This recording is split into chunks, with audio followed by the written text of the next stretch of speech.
Dolphins fans? It's your boy Dillon, and I'm back today. This is day 2 of training camp.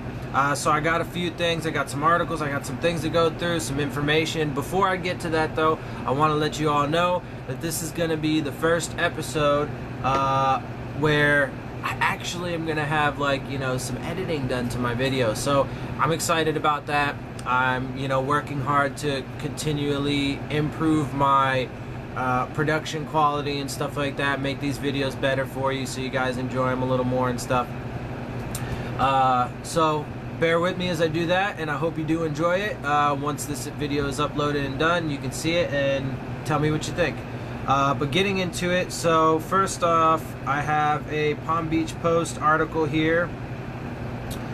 Here's what Miami Dolphins coach Adam Gase said today. So this is a summary of some things he said today as of the second day. Here are the highlights from Adam Gase's press conference on Friday. Only thing we need to see from Raekwon McMillan now is what he does on the field. He's really smart and an excellent leader. That's good news. That means he's primed and ready to take over that position he was ready to take over last year before he got hurt. Jordan Phillips does some things athletically a man of that size can't usually do. We know a team we face twice a year, the Patriots, uses a 3-safety look. Our third safeties can help in run game. Yeah, they've talked about doing that, so we'll see what it happens and how it looks. Charles Harris works so hard, the sacks will come. Our defensive linemen are going to play less snaps this season. We want to turn Albert Wilson touches into essentially punt returns. We think Mike Gesicki will come on as he sees different defenses and we get into more third down and red zone work. Frank Gore looks to me like he did 10 years ago. Gore is the last person I have ever doubted. So just a couple things from Gase. I'm sure there's obviously going to be more as I go through this stuff. Let's see. Another Palm Beach Post article. This one's about Devontae Parker. Devontae Parker's latest Miami Dolphins plan. Don't settle, be great. And in case you hadn't noticed, I got my DVP jersey on.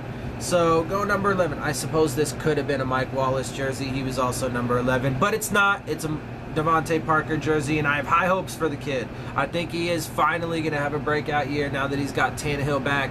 He's got a renewed work ethic. He's fucking in it all day, every day. He's taking care of his body. He's doing the right shit. So go for it, kid.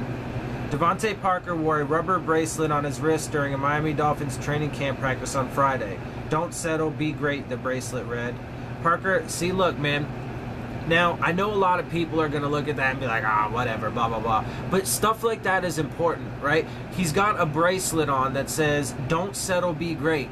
It's on his wrist, so it's always there. It's always a reminder. He can look at it, and whether he's doing good, whether he's not doing good, it doesn't matter. He can look at it, use it for motivation, and use it as like a mantra to keep his mind in the right place. Parker has every tool needed to become a great NFL wide receiver. It just hasn't happened yet. Play every play as hard as you can, Parker said to the Palm Beach Post, explaining the bracelet. Don't take a step back. Always step forward. Work hard. Get better every day. Parker's done everything his coaches have asked this offseason. Notably, he's been in the building more than ever. Parker said he has arrived as early as 6:40 a.m. in order to complete a series of exercises designed to strengthen his ankles and legs. See, that's good. And if he can, that's been really his biggest issue is the problems he's had with his ankles and his legs. So if he can stay healthy and he has good quarterback play from Tannehill, which he will, and the rest of the team's doing well, dude, he's gonna be good. Meet with the trainers, Parker said. Do this slant board thing, get my foot elevated and keep it loose. I was getting in the whirlpool after and do certain balancing exercises, including a balance beam. Parker has actually missed only 5 games in 3 seasons due to injury, but he's been hampered in more. Coach Adam Gase has attributed some injuries, such as a high ankle sprain last year, to bad luck. But Parker has also heard Gase's messaging, especially the previous year, about proper nutrition and body maintenance. Parker, 25, is maturing as a professional. I would say I feel like we know what he can do in our building, Gase said in the spring. I don't think there's any question about what anybody feels of what he can do. I don't even think it's a potential thing. I think it's a health thing. We need him to do the right things, and he has been. He's been trying to do everything the right way. With Jay Cutler at quarterback, Parker had a career-low 11.8 yards per catch last season. A player of Parker's size and speed and talent should be averaging more than 44.4 yards per game in his career. With Jarvis Landry gone and Ryan Tannehill back under center, Parker has every opportunity to increase his catch total. Tannehill and Parker have a special connection. Parker feels Tannehill knows how and when to give him an audible that can result in a big play. It means a lot, Parker said. We won't say Parker is ready to fulfill his potential because the word potential has run its course with Parker. This is the year. It will happen or it won't. But Parker says he's doing everything he can to increase the odds it does. Veteran receiver Danny Amendola is trying to take Parker under his wing. See, here's another thing. I think Danny Amendola is going to be a lot better for Parker than Jarvis Landry was. I made a video back. You guys can check it out. It was a short video, real short video. I think maybe just a couple minutes. And I posed a question on whether or not Jarvis Landry and his overbearing, personality actually stunted Devontae Parker's growth a little bit. So check out that video. Make sure you check it out and, answer the question for me. Let's talk about it. I really, I would love to see what other Dolphins fans have to say about that. Anyway. Since I've seen him, he's been a great player and a great teammate, Amendola said. He runs great routes. He's a great athlete with great hands. He's coming to work every day with a sense of urgency, and he's getting better. That's his attitude, and it's great to be his teammate. Amendola was asked what he's seen happen when a receiver takes the next step in his career. That's a good question, Amendola said. Everybody, it's different. It's an attitude that you've got to just come to work and get better every day. Try to find something to work on. That's it. And see, that's the thing. That's the importance of that bracelet, is always keeping him in that mindset. Parker seems to have a different mindset this season. He seems a bit more comfortable in his own skin. He seems to have regained most of the confidence that wavered on him at times last season. My mindset for the start of training camp is to come out and dominate everything I do, Parker said. Oh, God, I love that. Dominate means not settling. Dominate means be great. Finally. Oh, God, dude. I know we are all fucking waiting and hoping for Devontae Parker to be great, man. So, we're almost there, I think. I think this is the year. All right, here's an NFL Spin Zone article. With Dolphins training camp kicking off on Thursday, we take a look at who impressed and who did the opposite on day one. So this is an article that came out today of them recapping yesterday, real quick. It's good to have football back. I, along with many others, have been looking forward to the first day of training camp since the last day of the 2017 NFL season. Indeed, especially since we didn't go to the Super Bowl. The Miami Dolphins got back to work on Thursday, and we are already getting a glimpse into what could be in 2018. It's still extremely early, but we have to start somewhere, and that somewhere was day one of training camp. Things can change week to week or even day to day at this point in the year. However, we can already start a stock watch on where players or groups currently stand with the team and how their summers appear to be playing out. This will be a recurring feature this summer, and we'll look into multiple situations surrounding the team and roster. So look for more of this as we go through training camp in the preseason. We will touch upon of course, this is what it's all about. We will touch upon things like position battles, roster spots, and how certain groups are developing. In this first installment, we'll focus on a wide variety of instant reactions. As we get deeper into the summer and closer to week one kickoff, look for more in-depth looks into specific situations and players. Makes sense? Nonetheless, we're not there yet, and we will have to see how things play out before we get there. For now, we'll do an overview of who looked good day one and who needs to keep working to get where they need to be at. Yeah, well, see, this is just how it is. So we're all playing along with this together. We're all going through this process together. So first is stock up. Whose stock went up? Offensive line. They don't have pads on quite yet still, but that's good. By all accounts, the Miami offensive line has looked better to open up camp than it has at any point since Ryan Tannehill has been the established starter. That is absolutely fabulous. The most notable improvement seems to be in the interior line. The additions of left guard Josh Sitton, center Daniel Kilgore, and the development of right guard Jesse Davis seem to be a success at first glance. If these guys are as good as they look early and we can see Juwan James and Laramie Tunsil play to their potential at tackle, this could be an outstanding offensive line. Even if they can crack the top 12 best offensive lines in the NFL, it would be a massive improvement from anything this team has had to work with in the Tannehill era. Yeah, fuck yeah. Abso-fucking-lutely. Let's see that shit. I want to. Alright, running backs. As expected, Kenyon Drake opened up camp as the Dolphins starting running back with veteran Frank Gore not far behind him on the depth chart. Both backs saw significant work and both looked really strong. Drake reportedly showed off his dynamic talents while Gore dominated inside with his hard-nosed veteran style. A strong rushing attack can make all the difference in the world for this offense in 2018. We will continue to watch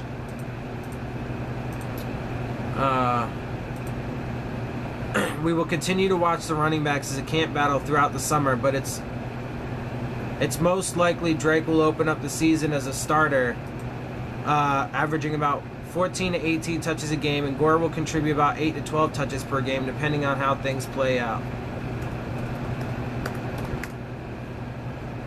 Cornerbacks. One of the most important camp battles for a spot in the starting lineup this season is number 2 corner opposite Xavier Howard. Cordray Tankersley will look to hold off Tony Lippett, who is returning from a torn Achilles. Both corners looked good on day one, with Lippett standing out a bit more after picking off Brock Osweiler. Tankersley opened up as the starter, but this is clearly an open battle. I have been open about my money being on Lippett to win this job, if not by week 1, at some point earlier this season. Yeah, real quick. So the running backs, obviously, we know what Kenyon Drake is, we know what Gore is, and dude, we're going to have a seriously nasty 1-2 punch with them. Obviously, I think Drake's going to be the lead guy. He's going to get most of the touches. I think that was accurate, and we don't expect him to get a lot. 14 to 18 for him and 8 to 12 maybe for Gore. And that's right. And touches, so that includes catches as well. But they're going to be super versatile. They're both going to be fucking playing a lot. And I just keep repeating myself. Our entire offense is going to be sick nasty. Just wait. Cornerbacks, yeah. I mean, they're going to be good. That's good to see that Tony Lippett and Tankersley are doing well and that they're really pushing each other, so that's good.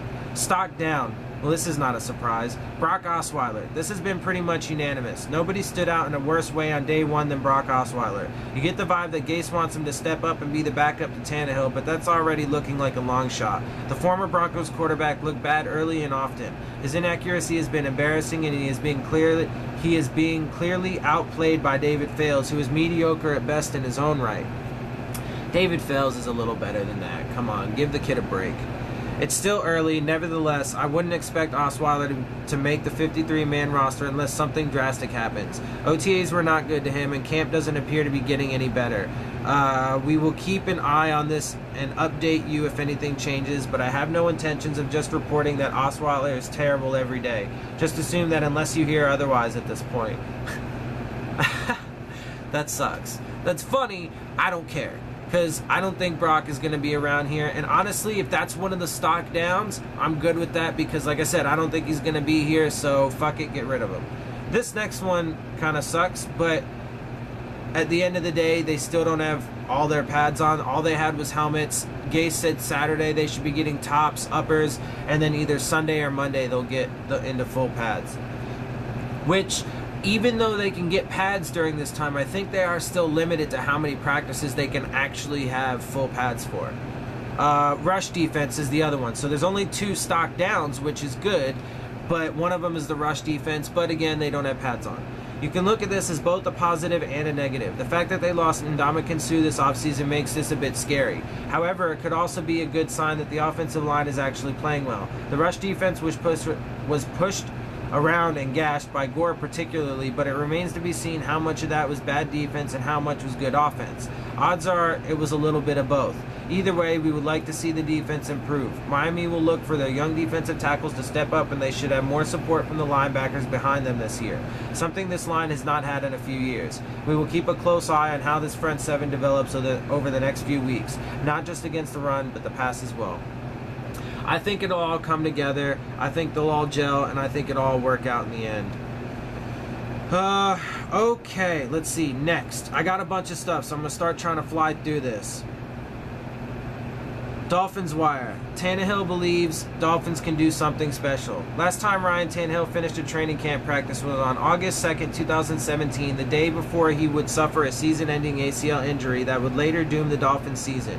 Now that Tannehill has completely recovered from his knee injury, the Dolphins could have a return trip to the playoffs in their future after a 1-year absence. When speaking to reporters after practice on Thursday, Tannehill said he realizes more than ever how important the play of quarterback position is to the Dolphins. I love feeling that responsibility because I know that I can handle it, and I know I have the guys around me that can take it, and we can do something special, Tannehill said. See, and that's the thing is right from the very beginning, Tannehill has always embraced the pressure, always he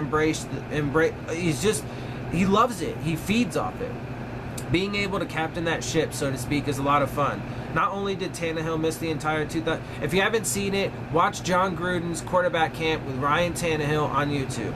Not only did Tannehill miss the entire 2017 season, but he also hasn't played during the Dolphins' last 20 games. An ACL injury in the final month of the 2016 regular season, prematurely ending his year. Then Tannehill completely tore the ACL during the second week of training camp in 2017. After not selecting a quarterback during this year's draft, the Dolphins are essentially putting all their faith that Tannehill can perform like the player he was before his injuries. In the Dolphins' last 8 games in 2016, Tannehill threw for 1,723 yards, 13 touchdowns against 5 interceptions with a quarterback rating of 100.1 during that span. Once Tannehill went down, the Dolphins signed Jay Cutler and the results were mixed. Cutler threw for 2,666 yards, 19 touchdowns, and 14 interceptions in 14 games as the Dolphins finished with a 6-10 record. Now that Tannehill is back, the Dolphins can compete for a wild card spot in an AFC full of questions outside of the Steelers and Patriots. Even though he has missed the last 19 months, due to injury, Tannehill believes he is a different player from the last time he stepped on the field. I've grown a lot as a person, as a football player, just because of the adversity that I faced, Tannehill said. Like I said, being able to take a step back and watch from a different perspective and take in all that information, file it away, and write it down. I've been going back, looking at my notes at things that hit me over the last 16 months or whatever it may be, and build on that. It's experience that, while I would never want it to happen that way, it's going to be invaluable for me moving forward. Absolutely, man. He's so smart. He's so ready. He's prepared for it. He's got this. All right, next is from also Dolphins Wire. Dolphins know what they are getting with Danny Amendola. Adam Gase seems to be pretty confident in his offense after many moves were made during the offseason. One reason for Gase's confidence is 10-year veteran Danny Amendola and what he brings to their attack. On Thursday during his press conference, head coach Adam Gase expressed his confidence in Amendola. Really, that was our job in the offseason. In the spring, where a guy really is in his career, Gase said. Right now, Danny looks like the same guy that we played against. For us, any of our older players, they don't look any different than what we thought we were getting when we brought them here. Look for Amendola to see significant playing time and be heavily involved in their game plan. Amendola is confident he can be a contributor in the offense, primarily since he played a similar role during his 5 seasons with the Patriots. When he was asked about the differences between Patriots head coach Bill Belichick and Gase, he didn't want to get into that with the start of training camp. I'm just focused on 2018 and the Miami Dolphins, Amendola said. I'm focused on getting better every day. We've got a great team, we've got a bunch of great athletes, and I'm excited to be a part of this team. We already know what he thinks about that. Amendola continues to focus on the 2018 season and his role with the Dolphins. He will continue to work hard and push the young receivers throughout the season. Damn it.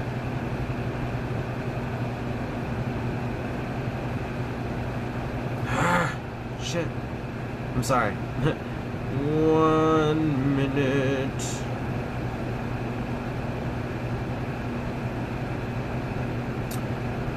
Okay. Real quick, this is from... Who's this from? This is a Bleacher Report. This is every NFL team's biggest sleeper. So, real quick, let me find the Dolphins. Tony Lippett they have. Don't allow cornerback Bobby McCain's development to distract you from the fact Tony Lippett hopes to mirror a solid 2016 season in which he logged 4 interceptions and 10 pass breakups and 13 starts before missing the entire 2017 term with a torn Achilles. He's not going to outseat McCain, though.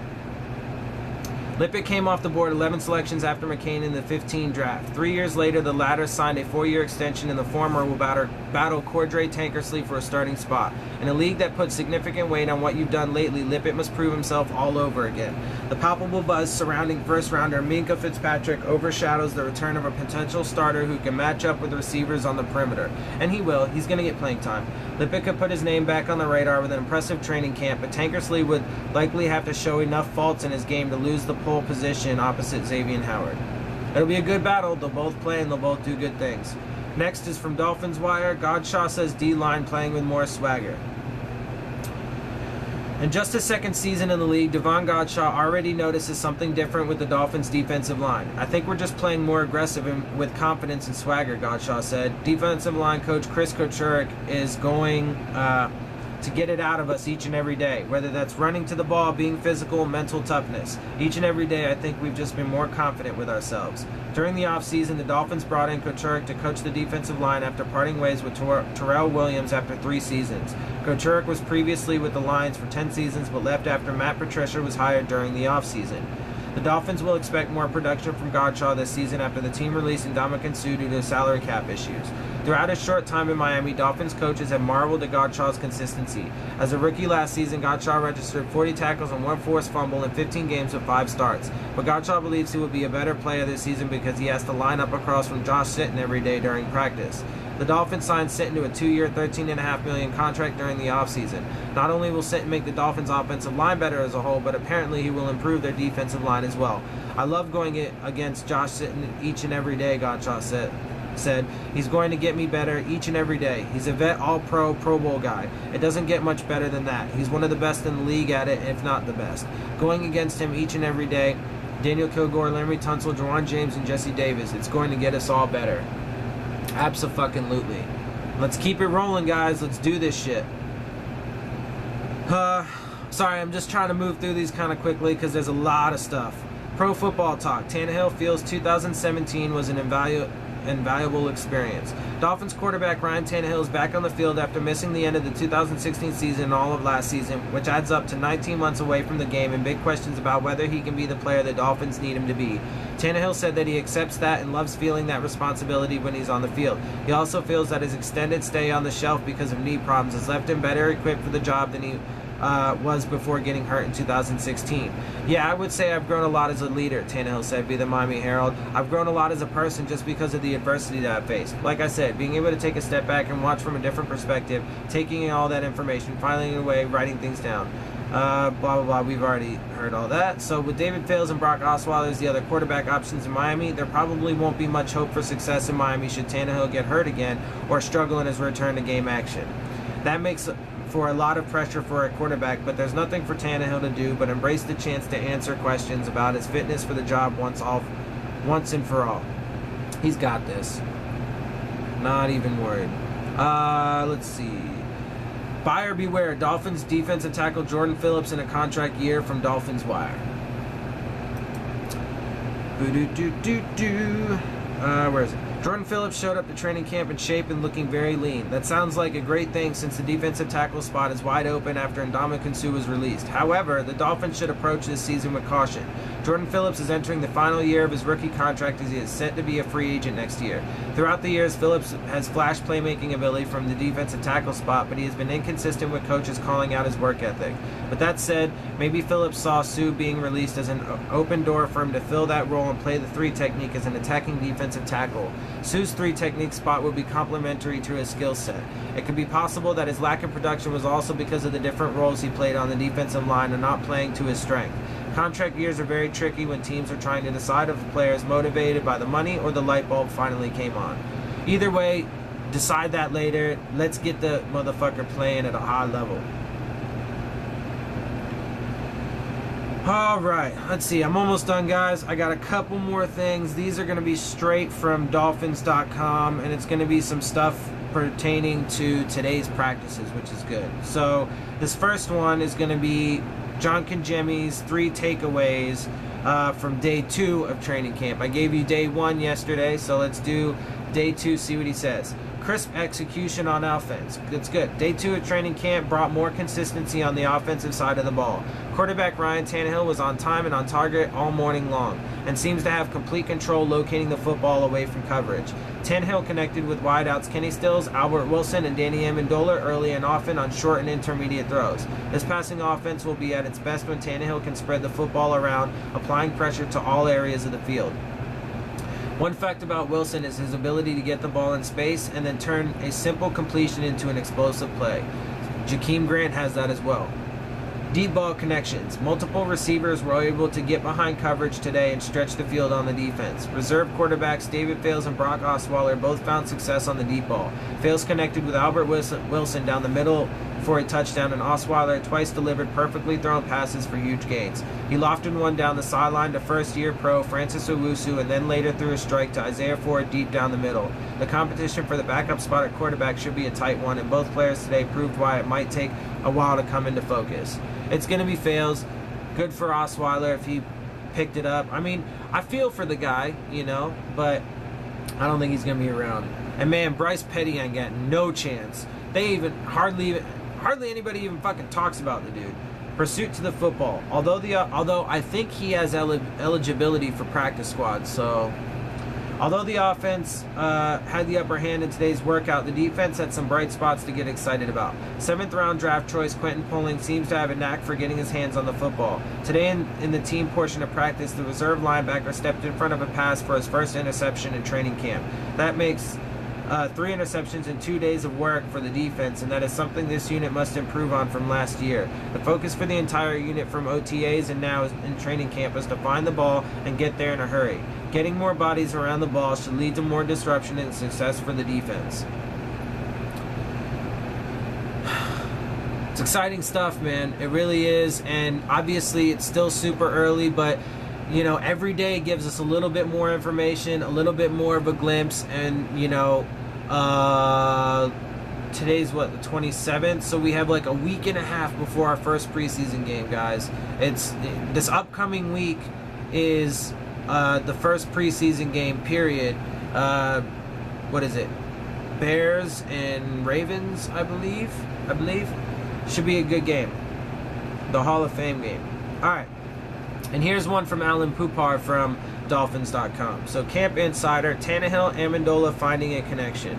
Highlights and observations from the second training camp practice at the Baptist Health Training Facility at Nova Southeastern. So this is his, all the things that he saw today. As the Dolphins returned to the field, offensive lineman Jake Brendel was the only player not practicing. He sat out with a minor calf injury. Quarterback Ryan Tannehill is celebrating his 30th birthday. Tannehill had several completions to Danny Amendola in team drills, including one where Amendola reached out to make an acrobatic reception over the middle. Drew Morgan, Kenyon Drake, Brandon Ratcliffe, Buddy Howell, Jakeem Grant, Torrey McTyer, Rashawn Scott all returned kickoffs during special teams drills. Tony Lippett took the first reps at cornerback opposite Xavier Howard during team drills. Cordray Tankersley took the first snaps Thursday. Quarterback David Fales made a beautiful throw, moving to his left to complete a pass to wide receiver Isaiah Ford through a tight window. Linebacker Quentin Poling intercepted a pass that was tipped at the line of scrimmage. Rookie free agent Greg Joseph handled the kicking chores Friday and was 4 for 7 with a long of 39 yards. Rookie 7th round pick Jason Sanders was 6 for 6 on Thursday. Quarterback Brock Osweiler completed a deep sideline pass to wide receiver Francis Owusu, who made a nice over-the-shoulder catch. Owusu got open deep again later in the practice, but couldn't bring down a long pass from Bryce Petty. Osweiler later completed a deep pass down the middle to wide receiver Isaiah Ford. Defensive tackle Jordan Phillips broke through the line of scrimmage to meet running back Brandon Ratcliffe on a running play. Defensive tackle Devon Godshaw later did the same on a handoff to Frank Gore. Cornerback Torrey McTyer had a nice interception when he stepped in front of a pass intended for Jakeem Grant. Cameron Wake got close to Tannehill in a team drill and likely would have gotten a sack in a game situation. Albert Wilson made a nice adjustment on his route to catch a deep pass down the middle from David Fales. Rookie free agent defensive end Claudio Mathau made a great play when he tipped a pass at the line of scrimmage and got his hands on the deflection before it was ripped away from an offensive lineman and into the arms of fellow defensive end Jonathan Woodard for an interception. Interesting. Anyway, so,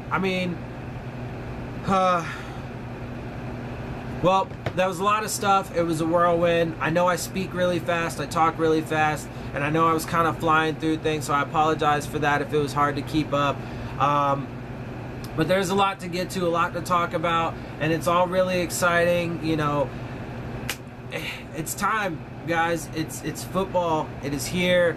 And I'm pumped up. I cannot wait for our first preseason game. I really want to start seeing how... I want to watch them all because I'm really excited even to see how a lot of these young guys, a lot of this depth and stuff is going to perform and, how this roster is going to shake out. So that's it. That's going to be the end of the show for today. I hope you guys liked it. If you did, please subscribe, share it with your friends, hit the like button, comment. I hope you like the... increase production value as well. So, make sure to leave comments about that. Let me know what you think. If you have any suggestions or tips or anything like that, please let me know. And I'll see you guys again soon. Fins up.